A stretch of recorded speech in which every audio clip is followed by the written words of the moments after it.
दोस्तों, आपने अक्सर सुना होगा कि पुलिस किस तरह से क्रिमिनल्स का फोन ट्रैक करके उनकी लोकेशन का पता लगा लेती है। यह सुनने में जितना आसान लगता है, असल में यह प्रक्रिया उतनी ही जटिल और दिलचस्प होती है।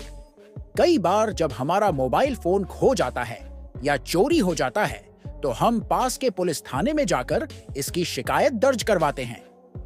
इसके बाद पुलिस फोन ट्रैकिंग की प्रक्रिया शुरू करती है। लेकिन क्या आपने कभी सोचा है कि यह सब कैसे संभव होता है? किस तरह से पुलिस इस जटिल काम को अंजाम देती है और आखिरकार मुजरिम तक पहुंचती है? चलिए, आज हम आपको इस प्रक्रिया के बारे में विस्तार से बताते हैं। सबसे पहले यह समझना जरूरी है कि पुलिस किसी भी व्यक्ति की बिल्कुल सटीक लोकेशन का पता नहीं लगा सकती। हाँ, यह जरूर है कि अगर मोबाइल फोन का जीपीएस ऑन है और उसमें इंटरनेट डाटा चालू है, तो पुलिस उस स्थान का पता लगा सकती है जहां उस समय फोन मौजूद है। असल में जीपीएस लोकेशन के जरिए पुलिस को फोन का आईपी एड्रेस मिल जाता है और इसी आईपी एड्रेस के जरिए वे फोन की लोकेशन तक पहुंचने की कोशिश करती हैं। लेकिन यह तभी संभव होता है जब फोन का जीपीएस और डाटा दोनों चालू हों। अगर किसी के फोन में जीपीएस नहीं है और डाटा भी बंद है, तो पुलिस के लिए लोकेशन का पता लगाना मुश्किल हो जाता है। यह एक ऐसी स्थिति होती है जहां पुलिस को अतिरिक्त मेहनत करनी पड़ती है। अब सवाल उठता है कि अगर किसी क्रिमिनल का फोन जीपीएस या डाटा के बिना चल रहा हो, तो क्या पुलिस उसे ट्रैक कर सकती है? जी हां, इसका जवाब है हां। लेकिन इसके लिए पुलिस को थोड़ी अलग तकनीक का सहारा लेना पड़ता है। इस स्थिति में पुलिस सिम कार्ड को ट्रैक करने का प्रयास करती है। जब पुलिस सिम कार्ड ट्रैकिंग की प्रक्रिया शुरू करती है, तो सबसे पहले वे यह देखते हैं कि सिम कार्ड के पास कौन सा मोबाइल टावर है और उसकी रेंज कितनी है। मान लीजिए एक टावर की रेंज 1 किलोमीटर है।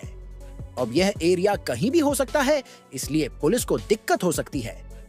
इस समस्या से निपटने के लिए पुलिस ट्रायंगुलेशन मेथड का इस्तेमाल करती है।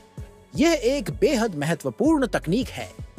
ट्रायंगुलेशन मेथड के तहत पुलिस एक ही समय में 3 अलग-अलग मोबाइल टावर्स की रेंज को देखती है। पहले टावर की रेंज की जांच की जाती है, फिर दूसरे और तीसरे टावर की। इन तीनों टावर्स के बीच की दूरी के आधार पर एक त्रिकोण तैयार किया जाता है।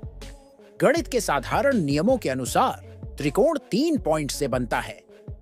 जब पुलिस 2 टावर्स की मदद से 2 पॉइंट्स का पता लगा लेती है, तो तीसरे टावर की मदद से उन्हें तीसरा पॉइंट भी मिल जाता है। यही तीसरा पॉइंट उस क्रिमिनल की संभावित लोकेशन होती है। हालांकि यह तरीका पूरी तरह से सटीक नहीं होता, लेकिन इससे पुलिस को एक संभावित एरिया का पता चल जाता है जहां क्रिमिनल मौजूद हो सकता है। अब आप सोच रहे होंगे कि यह प्रक्रिया इतनी जटिल क्यों होती है और क्यों पुलिस को हमेशा सटीक लोकेशन नहीं मिल पाती। इसका कारण है कि मोबाइल सिग्नल की रेंज कई बार स्पष्ट नहीं होती और वातावरणीय कारक भी इसमें बाधा डाल सकते हैं। लेकिन पुलिस की मेहनत और तकनीकी ज्ञान उन्हें मुजरिम तक पहुंचाने में मदद करता है। बहुत से लोग सोचते हैं कि अगर सामने वाले व्यक्ति का जीपीएस चालू हो, तो वे भी उसकी लोकेशन ट्रैक कर सकते हैं। लेकिन समस्या तब आती है जब कोई व्यक्ति ऐसा फोन इस्तेमाल कर रहा हो जिसमें न जीपीएस हो और न ही इंटरनेट की सुविधा। उदाहरण के लिए पुराने Nokia black and white phone, जो पहले हमारे मम्मी पापा के पास हुआ करते थे। आज भी कई बुजुर्ग ऐसे ही साधारण फोन का इस्तेमाल करते हैं। दिलचस्प बात यह है कि कई क्रिमिनल्स भी अपने काम को अंजाम देने के लिए ऐसे ही फोन का इस्तेमाल करते हैं ताकि पुलिस उन्हें ट्रैक न कर सके। ऐसे मामलों में पुलिस को क्या करना पड़ता है? जब फोन में न जीपीएस हो और न ही इंटरनेट, तो पुलिस उस फोन में इस्तेमाल किए जा रहे सिम कार्ड को ट्रैक करती है। लेकिन यह काम इतना आसान नहीं होता, क्योंकि एक क्षेत्र में कई सारे सिम कार्ड एक्टिव होते हैं। इसलिए पुलिस को बहुत मेहनत करनी पड़ती है। पहले वे उस टावर की पहचान करते हैं जो सिम कार्ड के सबसे करीब होता है। इसके बाद वे ट्रायंगुलेशन तकनीक का इस्तेमाल करके सिम कार्ड की संभावित लोकेशन का पता लगाते हैं। लेकिन कहानी यहीं खत्म नहीं होती। मान लीजिए क्रिमिनल ने सिम कार्ड निकालकर फेंक दिया, तो इस स्थिति में क्या होता है? क्या पुलिस फिर भी फोन को ढूंढ सकती है? इसका जवाब है हाँ। इस स्थिति में पुलिस फोन के IMEI नंबर का इस्तेमाल करती है। IMEI का मतलब है इंटरनेशनल मोबाइल इक्विपमेंट आइडेंटिटी।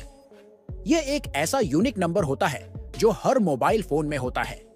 जब पुलिस इस नंबर को ट्रैक पर लगाती है तो जैसे ही कोई सिम उस फोन में डाला जाता है, पुलिस को उसकी जानकारी मिल जाती है। IMEI नंबर ट्रैकिंग की प्रक्रिया बेहद प्रभावी होती है। कई बार पुलिस ने महीनों या सालों बाद भी चोरी हुए फोन को ढूंढ निकाला है। ऐसा इसलिए होता है क्योंकि कई बार चोर या वह व्यक्ति जिसने फोन उठाया हो उसमें तुरंत सिम नहीं डालता, लेकिन कभी न कभी वह सिम जरूर डालता है और यही गलती उसे पकड़वा देती है। अब आप समझ सकते हैं कि पुलिस के पास टेक्नोलॉजी का कितना बड़ा जाल है जिससे वे क्रिमिनल्स का पता लगाने में कामयाब हो जाती हैं। हालांकि यह प्रक्रिया समय और मेहनत मांगती है, लेकिन पुलिस के लिए कुछ भी असंभव नहीं है। यही कारण है कि कानून के हाथ हमेशा लंबे माने जाते हैं। पुलिस की तकनीकी क्षमता सिर्फ फोन ट्रैकिंग तक सीमित नहीं है। कई बार ऐसा भी होता है कि पुलिस को क्रिमिनल के बारे में बहुत ही कम जानकारी होती है। ऐसी स्थिति में पुलिस सिर्फ टावर लोकेशन से भी कई अहम जानकारियां निकाल लेती है। इसके लिए पुलिस को टेलीकॉम कंपनियों की मदद लेनी पड़ती है। टेलीकॉम कंपनियां पुलिस को यह जानकारी देती हैं कि किसी विशेष समय पर कौन-कौन से नंबर उस टावर के दायरे में एक्टिव थे। इसके बाद पुलिस इन नंबरों की जांच करती है और संदिग्ध नंबरों को चिन्हित करती है। जब संदिग्ध नंबरों की पहचान हो जाती है तो पुलिस उस नंबर के कॉल रिकॉर्ड्स की जांच करती है। यह पता लगाया जाता है कि वह नंबर किन-किन अन्य नंबरों के साथ संपर्क में था और कितनी बार कॉल की गई। इसके अलावा पुलिस यह भी देखती है कि इन कॉल्स का समय क्या था और उनकी अवधि कितनी थी। इन जानकारियों के आधार पर पुलिस एक पैटर्न तैयार करती है जो उन्हें क्रिमिनल तक पहुंचाने में मदद करता है। टेक्नोलॉजी के इस युग में पुलिस के लिए कई नई चुनौतियां भी हैं। आजकल क्रिमिनल्स भी बहुत चालाक हो गए हैं और वे अपने आप को ट्रैकिंग से बचाने के लिए नए-नए तरीके अपनाते हैं।